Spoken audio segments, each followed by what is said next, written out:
मिनश्शैतानिर्रजीम बिस्मिल्लाहिर्रहमानिर्रहीम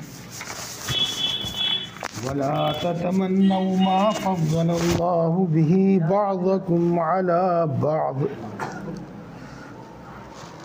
लिर्रिजालि नसीबुम मिम्मा इक्तसबू वलिन्निसाइ नसीबुम मिम्मा इक्तसबना वस्अलुल्लाह मिन फज़लिहि इन्नल्लाह कान बिकुल्लि शैइन अलीमा। सदक़ल्लाहुल अज़ीम। दोस्तों, तफसीर से पहले दो बातें अर्ज़ करूँगा और वो बात ध्यान से सुनिएगा, तब ये बात आसानी से समझ में आ जाएगी, नहीं तो समझ में नहीं आने। हमारी इतनी ज़बरदस्त और इतनी बड़ी गलती है कि हमने दीन की दो चार चीज़ों को पूरा दीन समझ लिया है। नमाज़ पढ़ लिया, रोज़ा रख लिया, बस इतना ही काफ़ी है। ज़कात एक अंदर की चीज़ है, पता नहीं कौन देगा कौन नहीं देता। अब रह जाता है हज का मसला, वो तो सारे काम निमटा नुमटू के बुढ़ापे में अगर कुछ दम सा पड़ गया और पैसे से पाए कर लिया, नहीं तो नहीं सही। तो पूरे दीन के बारे में हमारा ये हाल है।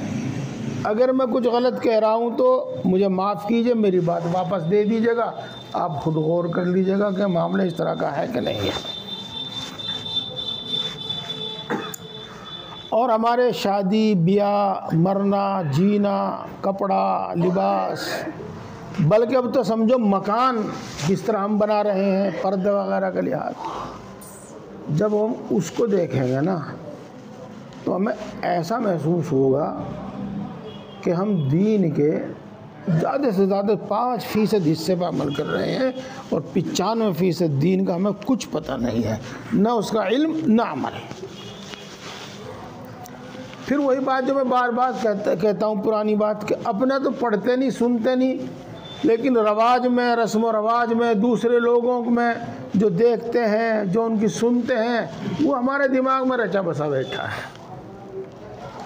हालांकि दीन इस्लाम, बल्कि कुरान पाक, हदीस पाक हमें हर बात में रहनुमाई करती है, हर बात में रहनुमाई करती है। अब आज सुनो बात, अगली समझ में आएगी। देखो, कुछ चीज़ें ऐसी हैं जो महज अल्लाह की तरफ से अता होती हैं, उसमें बंदे का, इंसान का कोई दखल नहीं होता। और कुछ चीज़ें ऐसी हैं कि अगरचे वो भी अल्लाह ही की तरफ से अता होती हैं, लेकिन बंदे का कुछ ना कुछ उसमें दखल है। पहली की मिसाल जिसमें इंसान का कोई दखल नहीं है, अल्लाह ने किसी को मर्द बना दिया, किसी को औरत बना दिया, क्या इसमें मर्द का कोई दखल है? नहीं। औरत का कोई दखल नहीं। ये महज अल्लाह तबारक व तआला का एक फ़ैसला है। अल्लाह ताला कुरान पाक में इरशाद फरमाते हैं, यहबु लिमन यशाउ इनासन व यहबु लिमन यशाउ ज़ुकूर औ युज़व्विजुहुम ज़ुक्रानन व इनासा व यजअलु मन यशाउ अक़ीमा। अल्लाह जिसको चाहे लड़के दे और जिसको चाहे लड़कियां दे और जिसको चाहे लड़कियां दोनों दे और जिसको चाहे कुछ ना दे, बांझ बना दे। अक़ीम के माने बांझ के है, महज अल्लाह की तरफ से है। ये बात तो इतनी आसान है कि हर एक आदमी समझ जाएगा, लेकिन सब बहुत दूर तक हमें सोचना चाहिए, सिर्फ यहीं तक नहीं रहना चाहिए। कोई मेरा भाई बुरा ना माने, पता नहीं कौन कौन यहाँ बैठे हुए हैं, मुझे तो मालूम नहीं। हमारे यहाँ मुसलमानों में सैयद सबसे ऊंची ज़ात मानी जाती है, और फिर नीचे की भी कुछ ज़ात हैं, जो भी आप कह लो समझ लो। तो अब आप समझिएगा कि एक शख्स को अल्लाह तबारक व तआला ने सादात में पैदा कर दिया और एक शख्स को अल्लाह तबारक व तआला ने बिल्कुल नीचे से नाइयों में पैदा कर दिया। तो इसमें तो दोनों का कोई दखल नहीं,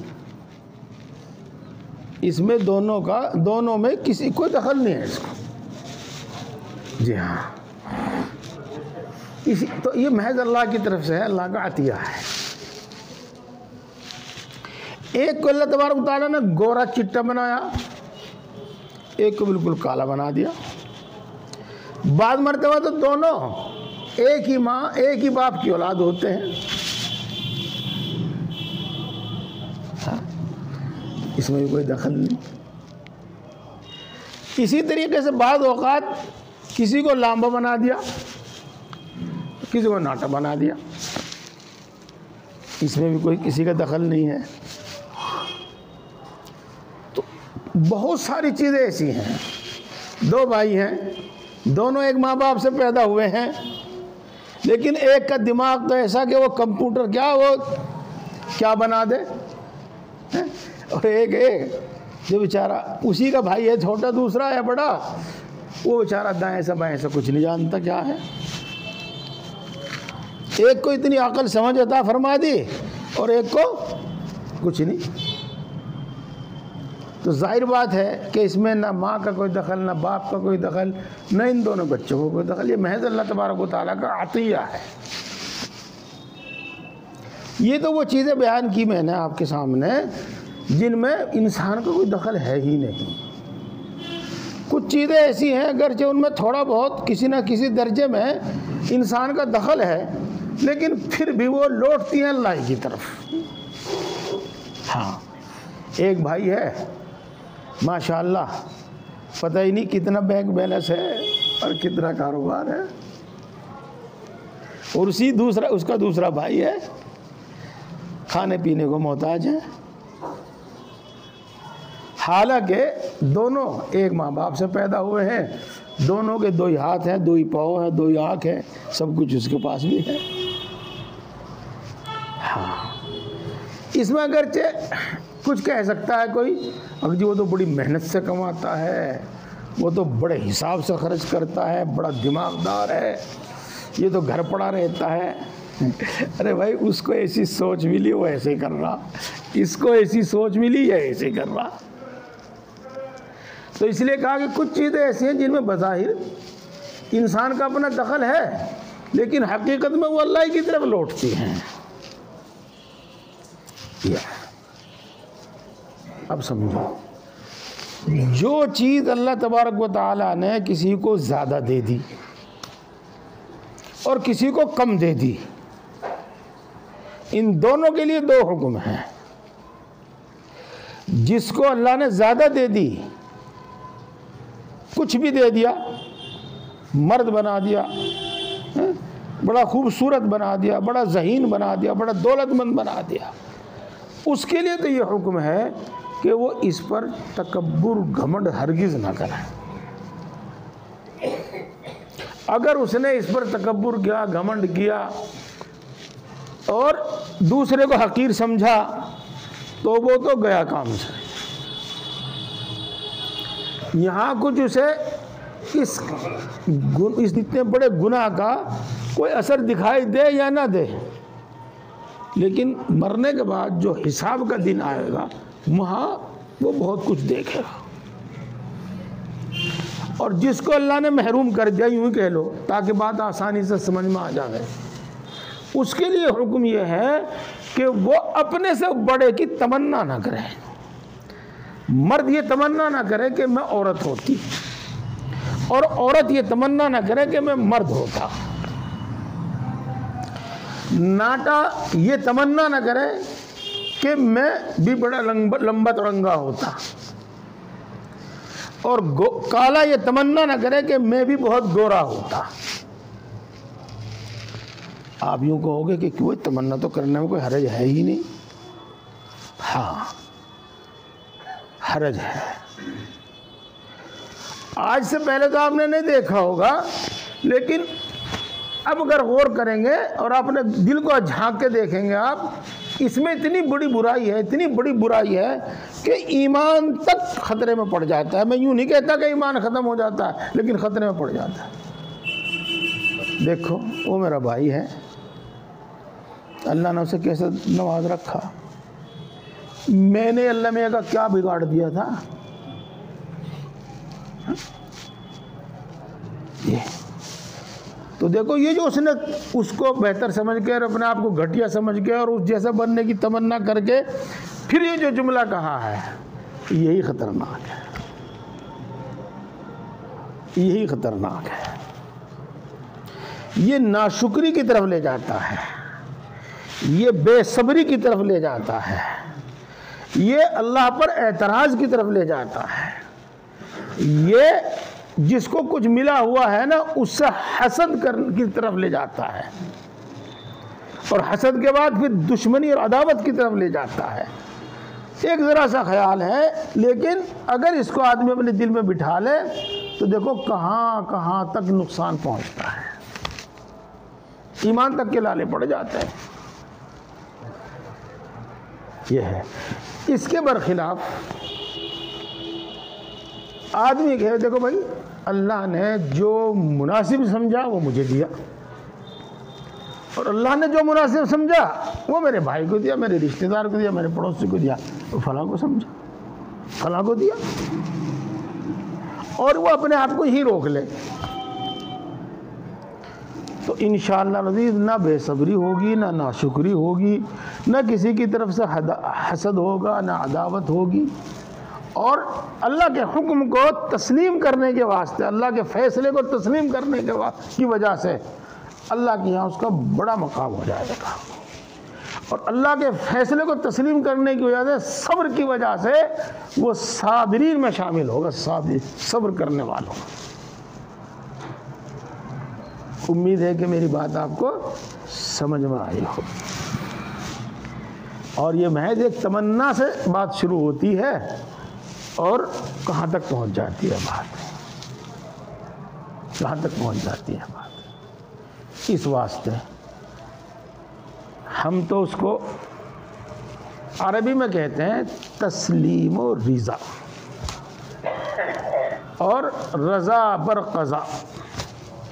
अल्लाह ने जो दे दिया बस ठीक है, हम इसी में खुश हैं, हम इसी में खुश हैं। यह है रज़ा बर क़ज़ा। अल्लाह की तक़सीम पर खुश होना, अल्लाह की तक़सीम को दिल से सही समझना, ये होना चाहिए तस्लीम और रिज़ा। अभी बात थोड़ी सी और है और समझ में आ जाएगी। जो सी बात मैं बताना चाह रहा हूँ वो भी आज बहुत आसानी से समझ में आएगी। आप सब जानते हैं कि जैसे भी आप सुन रहे थे कि मर्द वो अपने इख्तियार से मर्द नहीं है, औरत वो अपने इख्तियार से औरत नहीं बनी है।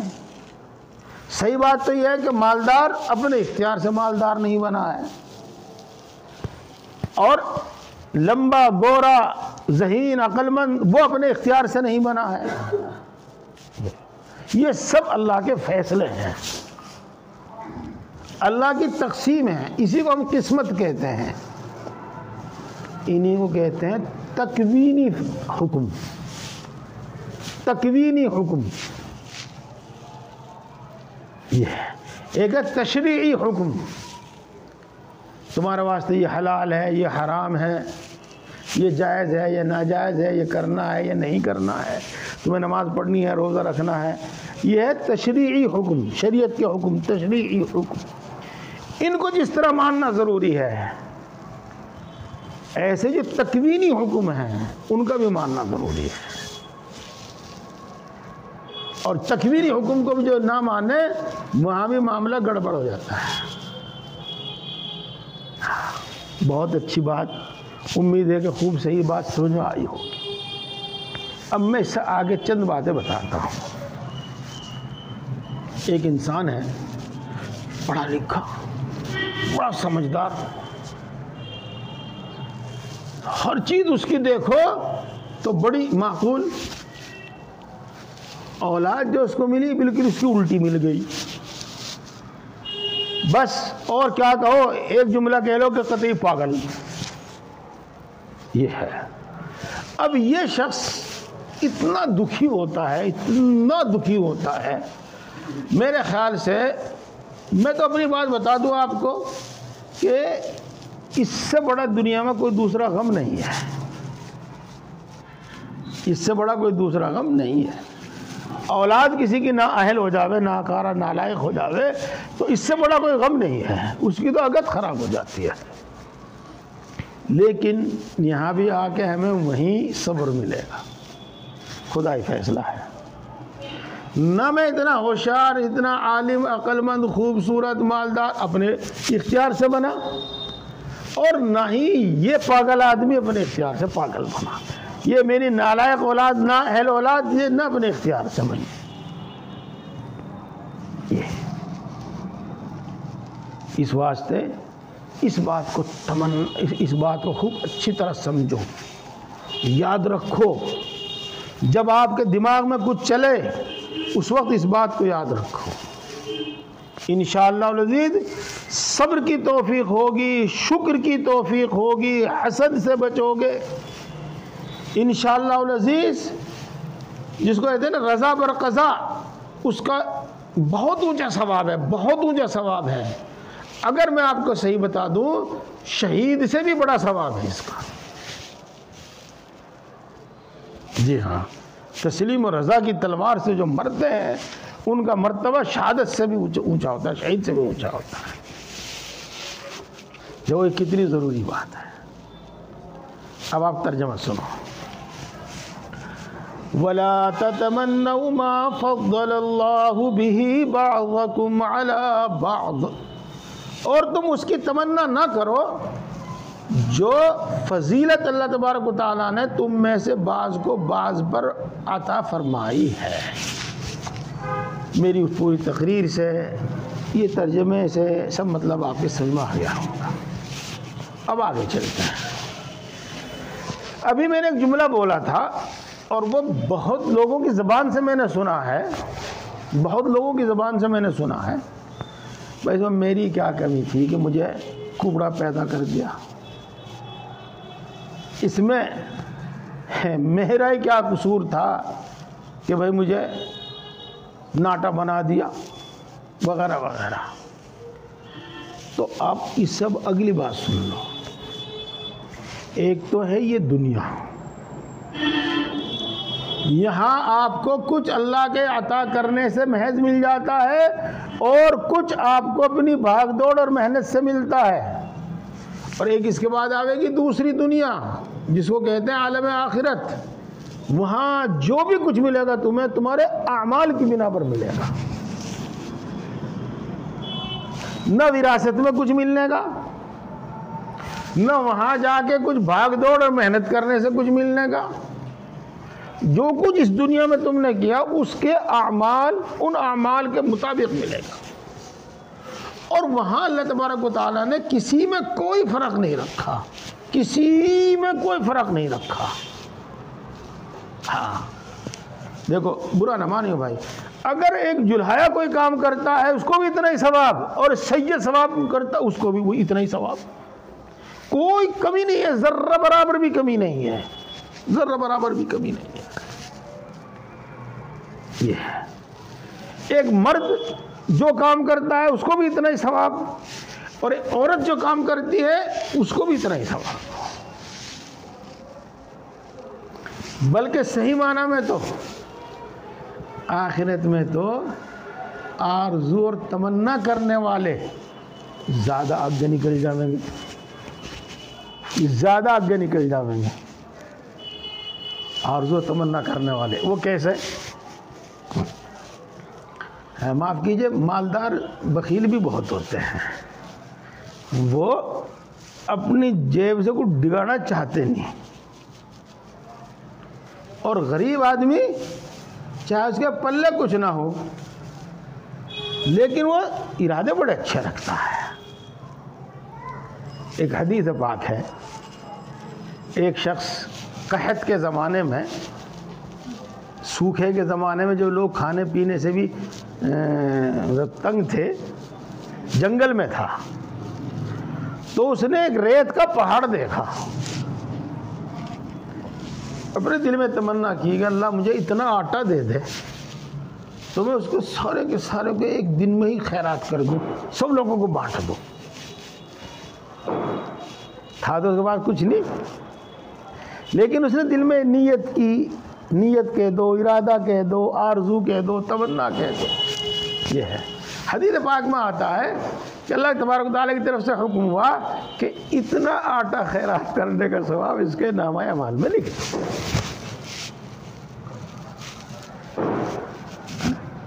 ये इसी तरीके से आरजू और तमन्ना में, अब मिसाल के तौर पर आप देखते हो एक शख्स को कि माशाअल्लाह मस्जिद में आते ही कुरान पाक लेता है, पढ़ना शुरू कर देता है, जमात के वक्त तक पढ़ता है। सुबह में फजर में आते हैं, देखते माशाअल्लाह एक दो आदमी हैं अजान से भी पहले अजान पर आ जाते हैं और जमात तक कुरान पाक पढ़ते रहते हैं। तो उसको देखा और तमन्ना हुई कि यार मैं कुरान पाक पढ़ा हुआ नहीं, अगर मैं कुरान पाक पढ़ा हुआ था मैं भी इसी तरह तिलावत क्या करता। ये है अल्लाह की ज़ात से उम्मीद है कि इसको भी तिलावत करने वालों का सवाब मिलेगा। उम्मीद नहीं बल्कि उम्मीद से भी आगे बढ़कर वादा है अल्लाह का, जैसे कि ये हदीस पाक आपने सुनी। हदीस में आता है नियतुल मुमिनी खैरुम मिन अमली, मोमिन की नीयत उसके अमल से भी बढ़कर है। ये है तो इस दुनिया में जो शख्स महरूम रहेगा किसी भी नेमत से जिनका जिक्र आपने अभी सुना, लेकिन उसके आमाल अच्छे होंगे, दीन पर वो चलेगा, शरीयत पर वो चलेगा, तो आखिरत में उसका सारा हिसाब चुकती कर दिया जाएगा दुनिया का। उसने मान लो औरत होने पर सब्र किया तो इस सब्र का उसको बदला दिया जाएगा। उसने तंगदस्त होने पर सब्र किया तो इस तंगदस्ती का उसको पूरा पूरा भरपूर बदला दिया जाएगा। उसने अपनी औलाद के नाअहल होने पर सब्र किया तो उसको भरपूर बदला दिया जाएगा।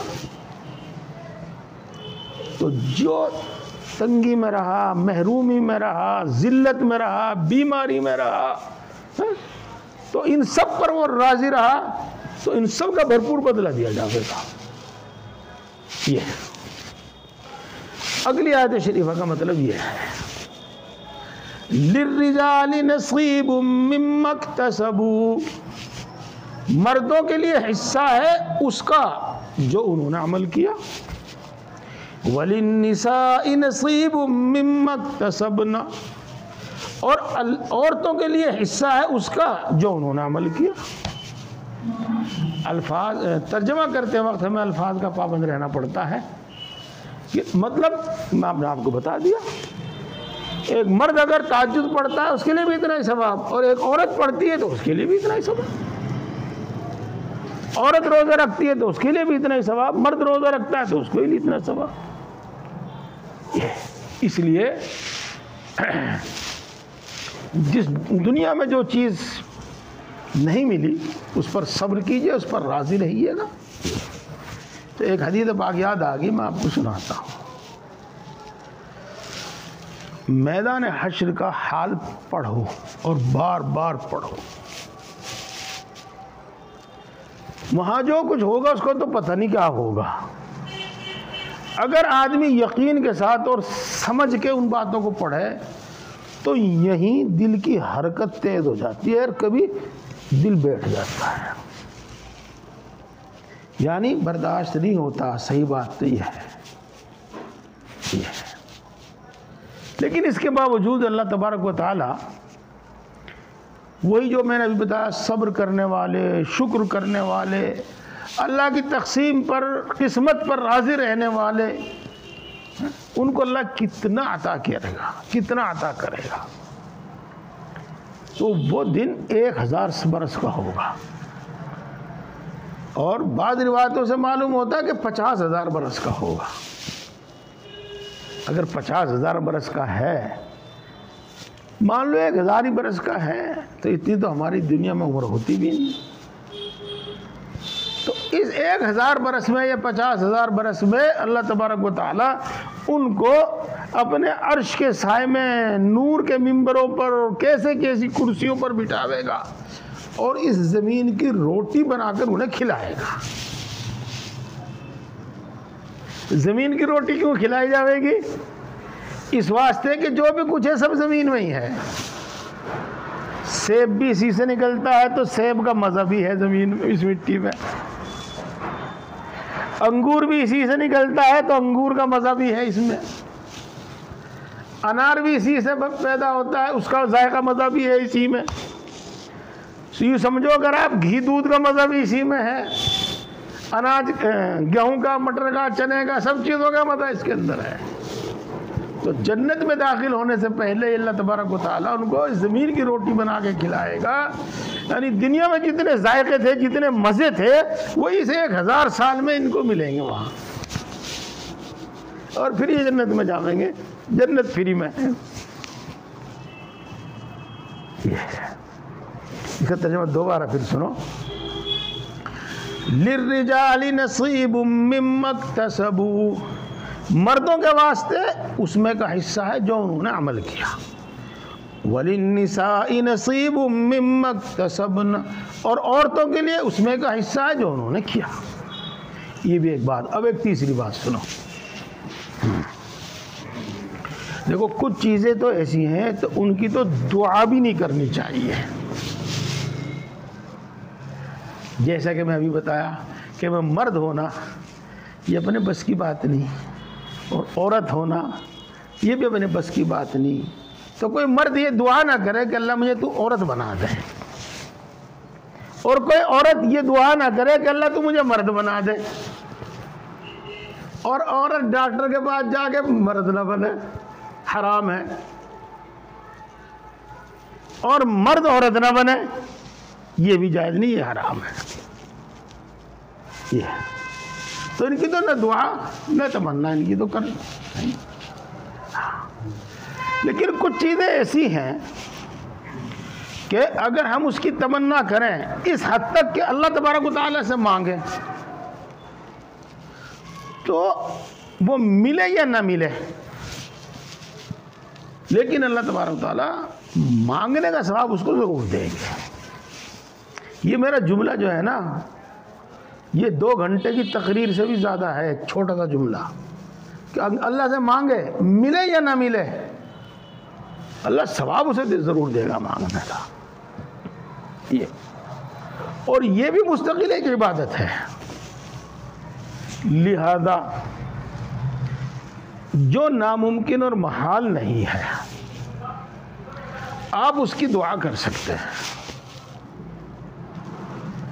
आप आलिम नहीं बन सके, हाफिज नहीं बन सके, तो आप इसके लिए दुआ कर सकते हैं। और कबूलियत की ये सूरत होगी कि पढ़े आप कुरान पाक का तर्जमा ना पढ़ सकते हो, पढ़े आप हदीस पाक ना पढ़ सकते हो, लेकिन अल्लाह आपको इतनी अच्छी समझ देगा कि कुरान की बातें आपकी समझ में आएंगी, बल्कि आपकी राय कुरान की राय के मुताबिक होगी। इतनी अच्छी समझ देगा कि आपकी राय और आपके दिल के ख्यालात हदीस के मुताबिक होंगे। ये इसी तरीके से जैसे मैं अभी बता रहा था, आप गरीब हैं, मालदार नहीं हैं, लेकिन आप मालदार होने की तमन्ना करें और अल्लाह तबारक तआला से दुआ करें, तो चाहे आप मालदार हो या ना हो, इंशाअल्लाह वल अज़ीज़ 2 चीज़ें आपको ज़रूर मिलेंगी।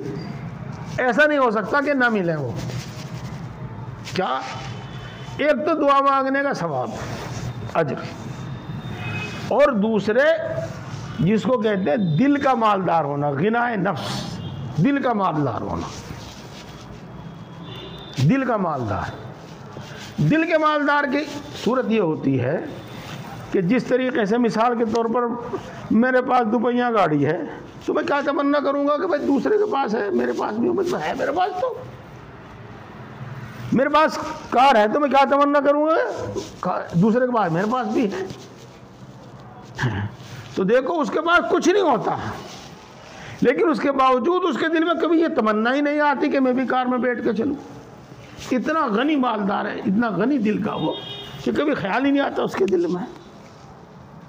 और इसका फायदा ये कि उसको जिंदगी में दुख नहीं होता, तकलीफ नहीं होती। इसको कहते हैं गिनाए नफ्स। ये और इसको आप सारी जगह मुंतबिक कर लो। हाँ, ये बड़ा शानदार मकान है, बहुत पैसे में बनाया है। उसे तो दुख हो सकता है, पता नहीं क्या क्या दुख होंगे। एक दुख ये होता है यार पैसा बर्बाद हो गया, नक्शा सही नहीं बनाया, यहाँ यूँ होना चाहिए था, यहाँ यूँ होना चाहिए था, ये बिल्कुल नहीं होना चाहिए था। जब भी दिमाग मकान में घुसे, जब भी इस पर नज़र डाले, जब भी दुख हो, ये होता है। और एक शख्स है, चाहे वो कच्चे मकान में नहीं झोंपड़े में रह रहा, लेकिन कभी ख्याल ही नहीं आता कि मुझे मेरे पास भी इतना बड़ा मकान होना चाहिए, ऐसा बंगला होना चाहिए। वो उसी में खुश और मगन है। इसको कहते हैं गिराए नफ्स। तो मैं एक मिसाल दी है कि जब आप अल्लाह से दौलत मांगेंगे, मालदार होना मांगेंगे, रोज़ी मांगेंगे, पैसा मांगेंगे, तो दोनों सूरतें हो सकती है। अल्लाह आपको मालदार भी कर सकता है और आपको अल्लाह ताला गिनाए नफ्स भी दे सकता है, जो दिल का मालदार जिसको कह सकते हैं, वो भी दे सकता है। और रहा मांगने पर सवाब, वो तो मिले ही मिलेगा, उसमें तो कोई शक व शुबा ही नहीं है। इसलिए अल्लाह तबारक ताला अगले जुमले फरमाते हैं वसअलुल्लाह मिन फज़ली, और तुम अल्लाह तबारक ताला से उसका फजल मांगो, अल्लाह से उसका फजल मांगो। इसमें सारी चीज़ आ गई। कोई बेवकूफ़ है, अल्लाह से अक्ल मांगे। कोई बीमार है, अल्लाह से तंदुरुस्ती मांगे। कोई तंगदस्त है, अल्लाह से दौलत मांगे। कोई जलील है, अल्लाह से इज्जत मांगे। जिस चीज़ की ज़रूरत है वो मांगे, जिस चीज़ की ज़रूरत है वो मांगे। और वो भी बात मैंने आपको बता दी। वसअलुल्लाह मिन फज़ल। इन्नल्लाह कान बिकुल्लि शैइन अलीमा, और अल्लाह तबारक व तआला हर चीज़ को खूब जानने वाला है। देखो खूब नहीं तर्जमा किया मैंने, खूब जरा थोड़ा खींच के इसको। अगर ये तर्जमा किया जावे कि अल्लाह तबारक व तआला हर चीज़ का जानने वाला है, इसका मतलब कुछ और है। और यूँ तर्जमा किया जावे कि अल्लाह तबारक व तआला खूब जानने वाला है, इसका मतलब कुछ और है। और यूँ तर्जमा किया जाए अल्लाह ताला खूब जानने वाला है, तो इसका मतलब कुछ और ज़्यादा बन जाता है। तो अलीम जो है ना, अलीम एक आलिम है, एक अलीम है। अलीम का माने खूब जानने वाला, बहुत जानने वाला। कई बार बल्कि बार बार आपके सामने बात आई कि जब उसके साथ कोई जुमला बोला जाता है तो उसका आगे पीछे से कोई ना कोई जोड़ होता है, आगे पीछे से कुछ ना कुछ इसका जोड़ होता है। ये सब बयान करने के बाद अल्लाह तबारक व तआला ने जो ये फरमाया कि अल्लाह तबारक व तआला हर चीज़ का खूब जानने वाला है, तो उसका मतलब ये है कि अल्लाह तबारक व तआला ने जिसको जो दिया वही उसके हक में बेहतर था। अब अगर वो मसलन मर्द औरत होने की तमन्ना करे तो वो उसके हक में बेहतर नहीं है, औरत मर्द होने की तमन्ना करे वो उसके हक में बेहतर नहीं है, बल्कि गरीब के वास्ते मालदार होना बेहतर नहीं है और मालदार के वास्ते गरीब होना बेहतर नहीं है और बीमार के वास्ते तंदुरुस्त होना बेहतर नहीं है। इसके लिए बीमारी ही बेहतर है।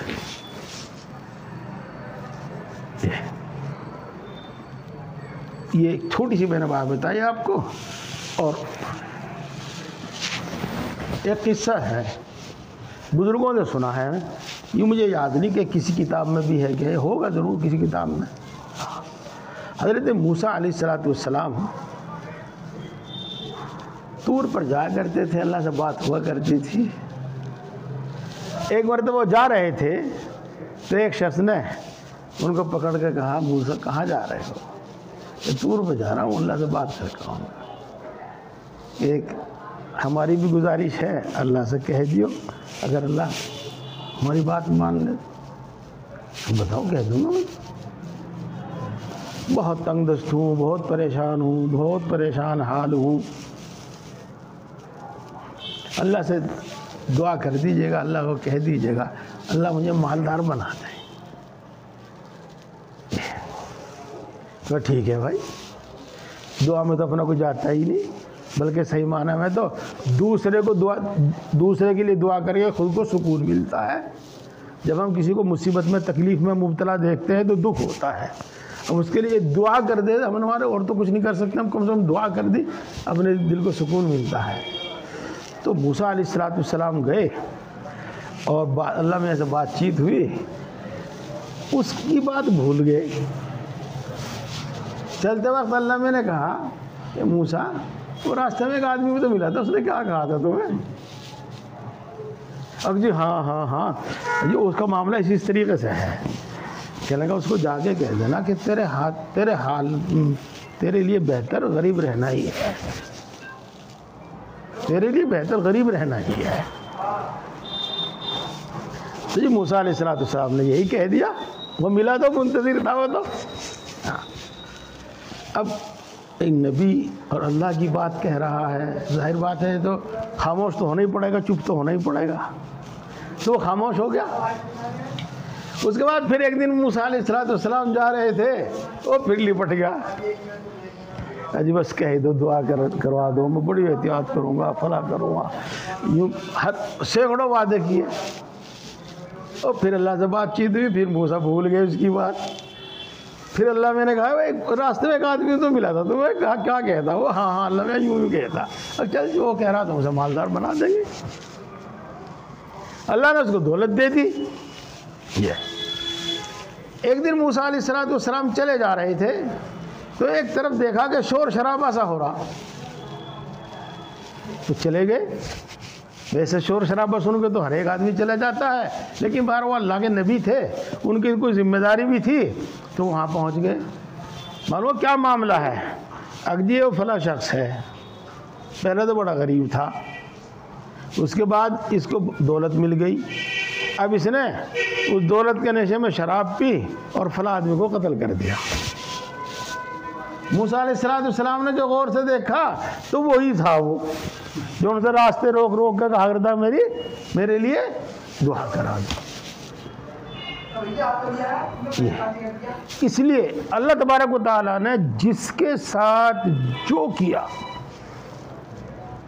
अल्लाह ने जिसको जो दिया वो उसके हक में बेहतर है। दूसरी कोई सूरत होती तो वो उसके हक में बेहतर नहीं थी। अब देखो दोस्तों, बहुत सारी बातें आपको मालूम हुई, मैं इनमें से ख़ास तौर से 3 बात आपको दोबारा कहता हूँ। अल्लाह तबारक व तआला ने अपने इख्तियार से जिसको जो दे दिया है, इसको वह भी चीज़ कहते हैं जिसमें इंसान का कोई दखल नहीं होता, उसकी तमन्ना मत करो। और अल्लाह तबारक व तआला दुनिया में जिसको जिस हाल में रखेगा, अगर वो तंगी में परेशानी में रहेगा तो उसके नेक अमाल का बदला उसको आखिरत में पूरा चुकाया जाएगा, पूरा दिया जाएगा। वो सब्र करेगा उसका भी पूरा बदला दिया जाएगा, वो कनात करेगा उसका पूरा बदला दिया जाएगा वगैरह। और उसके साथ साथ जो चीज़ें महाल नहीं है, नामुमकिन नहीं है, यानी मुमकिन है, हो सकती हैं, तो अल्लाह तबारक व तआला से खूब मांगो, मिल जाए जब नफ़े में और ना मिले जब नफ़े में। अल्लाह तबारक व तआला हम सबको तौफीक अता फरमाए। अल्हम्दुलिल्लाह।